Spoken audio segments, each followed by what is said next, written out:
ஒரு முறை நேரில் வந்து என்னை பார்த்துருங்க. ஏன்னா இல்லைன்னா ஃபோன்லேயாவது கூப்பிட்டு ஜெபம் பண்ணிக்கோங்க. ஆன்லைனில் இருக்கும்போது பண்ணாதீங்க. தயவு செஞ்சு கேட்குறேன். ஏன்னா அது அது வந்து எனக்கு லைன் கட்டில் தான் பண்ணிகிட்ருக்கிறேன். ரபா சந்து ரியாந்தராபா. கண்டிப்பாக ஹரிபிரசாத் உங்களை தேவன் பாதுகாப்பார். உங்களுக்குள்ளே இருக்கிற எல்லா பலவீனங்களையும் நஸ்ரேனாகிய இயேசுவின் நாமத்தினாலே கட்டி ஜெபிக்கிறேன். எல்லா பலவீனங்களும் மகனை விட்டு வெளியேறட்டும் என்று ரீபா சந்து ரியாந்தராபா ரிமா கரு ஷதூரியா கத்ரா. பா நன்றி. அருமையான ஸ்கின் அலர்ஜி எல்லாம் மாறட்டும்ப்பா. புவிக்காக ஜெபிக்கிறேன் ஐயா. நான் குடும்பத்தில் கூட பேச முடியாத ஆண்டவர் பற்றி எப்படி பேசணும் குடும்பத்தில் கூட பேச முடியல. கண்டிப்பாக சிஸ்டர், தேவன் உங்கள் வார்த்தையின் அறிக்கையை அறிந்திருக்கிறார். அநேகருக்கு தேவ நாமத்தை அறிவிக்க கர்த்தர் உங்களை அபிஷேகம் பண்ணுகிறார். உங்கள் மேலே தேவ கிருபை இறங்குறத நான் உணர்கிறேன். அந்நிய பாஷை பேச முடிஞ்சால் நல்ல அந்நிய பாஷை பேசி பெற்றுக்கொள்ளுங்க. நான் ஜெபிக்கிற எல்லார் மேலேயும் ஒரு தேவ கிருபை இறங்குறத பார்க்க முடியுது. தேவனுடைய தொடுதலை நான் பார்க்குறேன். ரிபா சந்து ரியாந்தராப்பா. என் ஆவியில் நான் அதை உணர்கிறேன். ஆண்டவர் பார்க்குறோம். 12 வருஷம் பெருமாத்திரத்தின் ஓரத்தை தொட்ட மாத்திரத்தில் ஒரு அபிஷேகம், ஒரு வல்லமை புறப்பட்டு போனதை என் ஆண்டவர் உணர்ந்தார். யார் என்னை தொட்டது என்று தேவன் கேட்கிறார். நம் தேவன் ஆவிகளை நிறுத்து பார்க்கிற தேவன், ஆராய்ந்து பார்க்கிற தேவன். நிச்சயமாய் ஆவியில் உணர்வீங்க, நம்புகிறேன். எத்தனை பேர் உணர்றீங்க? ஒரு ஆமீன் சொல்லுங்கள். நீங்கள் ஆமீன் போட்டிங்கன்னா தான் எனக்கு ஒரு உற்சாகம். ஓகே, பிள்ளைங்க நம்மளை ஃபாலோ பண்ணுறாங்க, தேவன் அவர்களோடு கூட பேசி கொண்டிருக்கிறார் என்ற உற்சாகத்தில் இன்னும் அதிகமாய், இன்னும் வாஞ்சையாய், இன்னும் தாகமாய் இந்த நிகழ்ச்சிக்கு நடத்த நான் ஆயத்தமாக இருக்கிறேன். நன்றிப்பா. புவிக்காக ஜெபிக்கிறேன். என் வீட்டுக்கு ரட்சிப்பு வர என்ன செய்யணும்? நல்ல ஜெபிங்க சிஸ்டர்.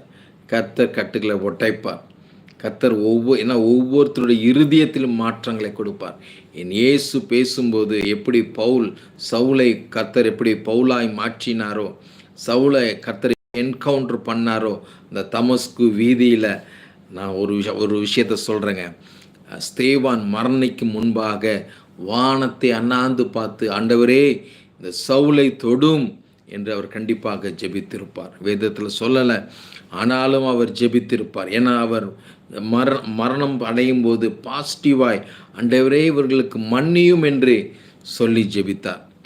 ஆம் தேவ பிள்ளைகளே, நாமும் நம் குடும்பமும் ரட்சிக்கப்பட வேண்டும் என்றால் நம்மை ஒப்பு கொடுத்து, நம் குடும்பத்தை ஒப்பு கொடுத்து, நம் பிள்ளைகளை ஒப்பு கொடுத்து, கணவன் மனைவிகளை ஒப்பு கொடுத்து நீங்கள் செபிக்கும்போது என் தேவன் நிச்சயமாய் நம்மை தொட்ட தேவன், என்னை தொட்ட தேவன், என்னை பாவத்தில் இருந்த என்னை மாற்றின என் தேவன் உங்கள் குடும்பத்தில் உங்கள் இயற்கைக்கு அப்பாற்பட்ட விதத்தில் இவர்களெலாம் ரட்சிக்கப்பட மாட்டார்கள் என்று யாரையும் சொல்லாதீங்க. என் தேவனுடைய கை இன்னும் குறுகி போகவில்லை. ரீமா சந்தூரியா கத்தர் எவரையும் ரட்சிக்க, எவரையும் மேன்மைப்படுத்த என் தேவனால் கூடும். நம்புறீங்களா? விசுவாசிக்கிறீங்களா? ஒரு ஆமீன் சொல்லுங்கள். ரீமா சந்து ரியாந்தராப்பா. பாபு பிரதற்காக ஜெபிக்கிறேன். அப்பா, அந்த கை கால்கள் விழுந்து போனது என்று சொல்கிறாருப்பா, அதை கர்த்தர் பலப்படுத்துங்க. கடன் பிரச்சனைகள் மாறட்டும்ப்பா. இப்பொழுதே தேவ வல்லமை பிள்ளைகளை தொடுவதற்காக நன்றி நன்றி நன்றி.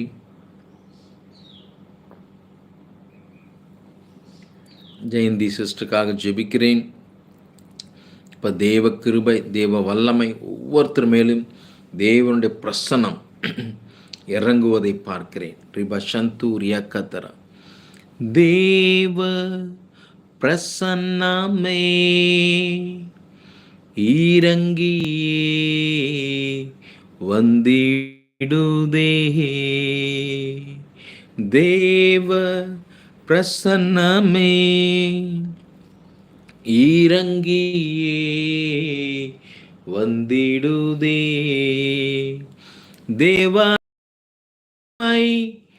நம்ம எல்லாம் ரிஷதூரியாந்தரபா நம்ம எல்லாம் மூடுகிறதை, இந்த ஸ்தலத்தை மூடுகிறதை, என்னோடு கூட இணைந்து ஆராதித்து கொண்டிருக்கிற ஒவ்வொரு தேவ பிள்ளைகள் மீதும் தேவனுடைய மகிமை